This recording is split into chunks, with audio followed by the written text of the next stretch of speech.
بسم اللہ الرحمن الرحیم۔ زیادتی کا بدلہ۔ چند دوستوں نے مل کر ہندوستان کے جنگلات کی سیر و سیاحت کا پروگرام بنایا۔ انہیں ایک دنا آدمی نے نصیحت کی کہ سفر میں بھوک اور پیاس کی تکلیف پیش آتی ہے۔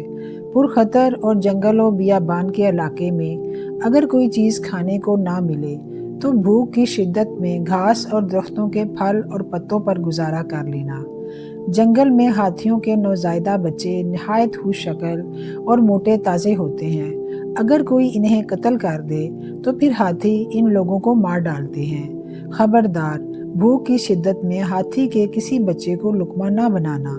اگر تم نے ہاتھی کے بچے کو بھون کر کھایا تو اس کی ماں ہتھنی آہوزاری سے آسمان سر پر اٹھا لیتی ہے اور پھر وہ تمہیں زندہ نہیں چھوڑے گی۔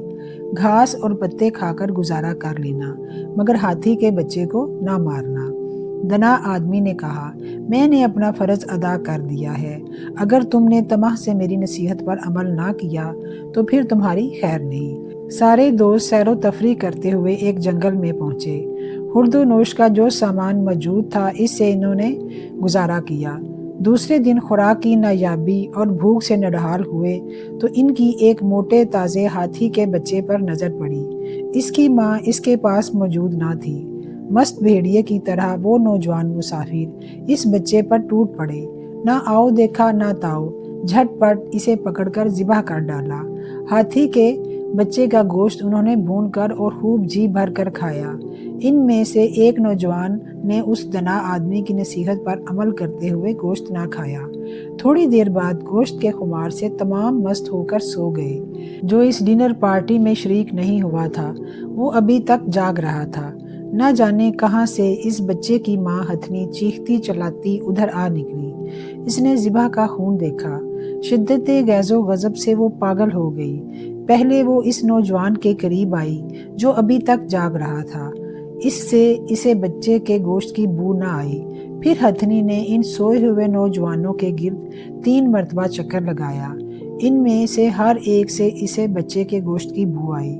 اس کے انتقام کی آگ بھڑک اٹھی۔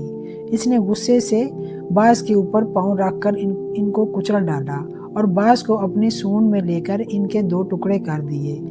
اے خلق خدا کا ناحق خون کرنے والے، اپنی اس حرکت سے باز آ جا۔ ظلم کا مکر ظالم کے منہ کی بو سے ظاہر ہو جاتا ہے۔ درس حیات۔ امت کے اعمال رسول اللہ صلی اللہ علیہ وآلہ وسلم کی خدمت میں پیش کیے جاتے ہیں، لہٰذا آپ صلی اللہ علیہ وآلہ وسلم کو ہمارے نیک اور بد اعمال کی خبر ہوتی ہے۔ انسان کو اپنی زندگی میں ہمیشہ اپنے اعمال کی اصلاح کرنی چاہیے۔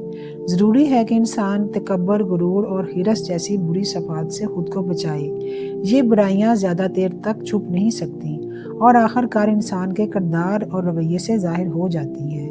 جو کسی پر ظلم کرتا ہے وہ ہمیشہ پکڑا جاتا ہے۔ اللہ کی پکڑ بڑی سخت ہے، لہٰذا انسان کو چاہیے کہ وہ عاجزی، نیکی اور اچھے اخلاق کو اختیار کرے اور ہر کام کو خلوص کے ساتھ کرے تاکہ وہ دنیا میں بھی عزت حاصل کرے اور آخرت میں بھی کامیابی پائے، کیونکہ گناہ کبھی نہیں چھپتا اور وہ ہمیشہ اپنے پائے انجام تک پہنچتا ہے۔